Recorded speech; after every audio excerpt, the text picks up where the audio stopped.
What if the most luxurious ship ever built was also the deadliest trap ever designed by human pride? What if a single night in the freezing Atlantic exposed the limits of technology, power, and arrogance? How could a ship called Unsinkable vanish beneath the ocean in less than 3 hours, taking over 1,500 souls with it? And most importantly, could the Titanic disaster have been prevented? Before we begin this story of ambition, warning signs ignored, and a tragedy that changed maritime history forever, subscribe to the channel if you want to watch deep, cinematic stories like this, stories that don't just tell history, but make you feel it. Now, let us return to the year 1912, and board the ship that the world believed could never sink. In the early years of the 20th century, the world was obsessed with progress. Industry was booming, machines were replacing muscle, and humans believed they were finally conquering nature. In this era of confidence and competition, shipping companies fought not just for passengers, but for prestige. The White Star Line wanted something greater than speed. They wanted luxury, safety, and dominance. Their answer was a ship unlike any the world had ever seen, RMS Titanic. Titanic was not just a ship. It was a floating palace. Stretching nearly 882 feet long and weighing over 46,000 tons, it was the largest moving object ever built by humans at the time. Inside, it carried grand staircases, electric elevators, a swimming pool, Turkish baths, elegant dining halls, and first-class cabins more luxurious than the finest hotels on land. Newspapers proudly called it practically unsinkable. That belief came from Titanic's design. It had 16 watertight compartments, separated by massive steel bulkheads. Engineers claimed that even if 4 compartments flooded, the ship would still float. This promise of safety made passengers feel invincible. Lifeboats, therefore, seemed unnecessary, and worse, they ruined the ship's elegant deck view. So Titanic carried lifeboats for only about half of the people on board. No one protested, because no one believed they would ever be needed. On April 10, 1912, Titanic began its maiden voyage from Southampton, England. Crowds gathered to witness history in motion. As the ship slowly pulled away from the dock, whistles echoed, and people waved from the decks, unaware that many of them were waving goodbye forever. Titanic stopped briefly in Cherbourg, France, and then in Queenstown, Ireland, its final stop before crossing the Atlantic to New York. With over 2,200 passengers and crew aboard, the ship set out into the open ocean, carrying millionaires, immigrants, families, workers, and dreams of new beginnings. Life on board reflected the deep class divisions of the time. First-class passengers lived in comfort and luxury, dining on multi-course meals, dressed in silk and tailored suits. Second-class passengers enjoyed modest comfort, while third-class passengers, mostly immigrants, were housed deep below decks, sharing tight spaces, holding on to hope for a better life in America. Despite these differences, everyone shared one thing: complete faith in the ship. As Titanic sailed westward, wireless operators received multiple ice warnings from nearby ships. Icebergs had been reported along Titanic's path. These messages were passed to the bridge, but they did not alarm the crew.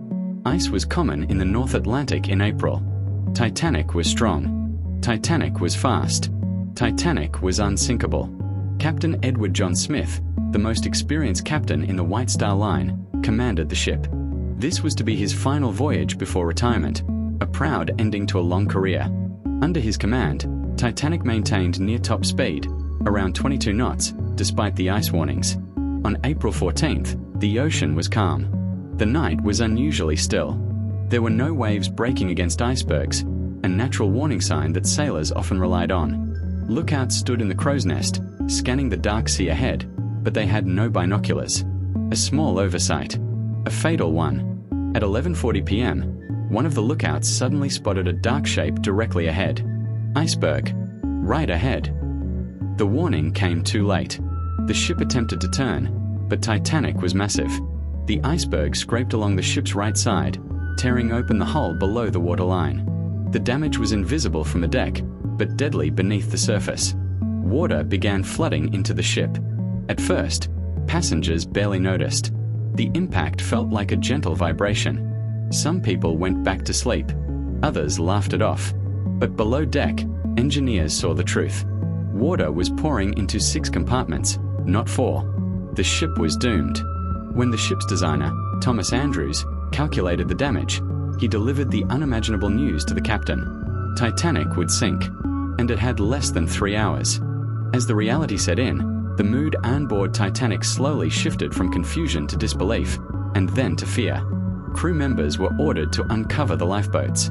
Passengers were told to put on life jackets, many assuming it was only a precaution. After all, this was Titanic. Surely help would arrive. Surely the ship would not sink. But the Atlantic Ocean is unforgiving. Lifeboats were launched with the rule women and children first. However, many boats left half empty, because passengers were reluctant to leave the warm, brightly lit ship for the dark, freezing ocean below. Some could not imagine that this magnificent vessel would truly disappear. As water crept higher, third-class passengers struggled to reach the upper decks.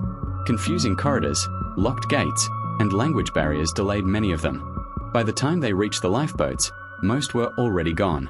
The band continued to play music on deck, not because they were ordered to, but because they believed it would calm the passengers.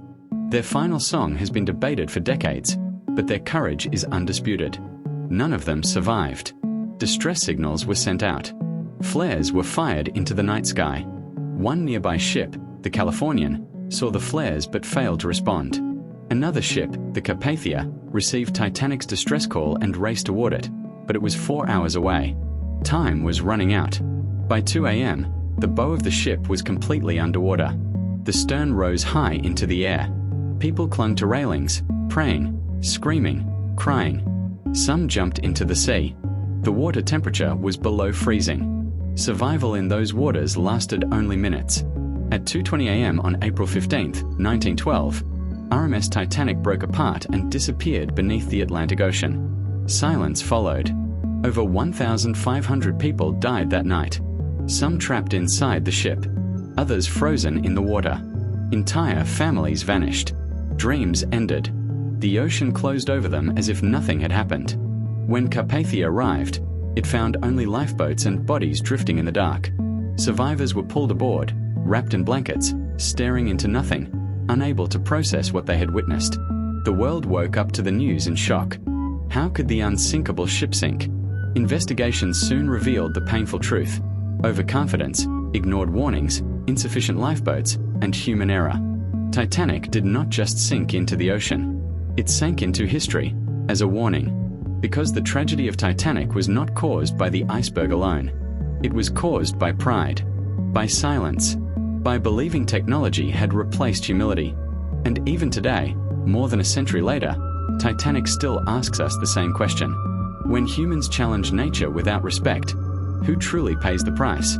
If you want more deep, long-form cinematic history documentaries, don't forget to subscribe to the channel and explore the full stories that history tried to bury, but never erased.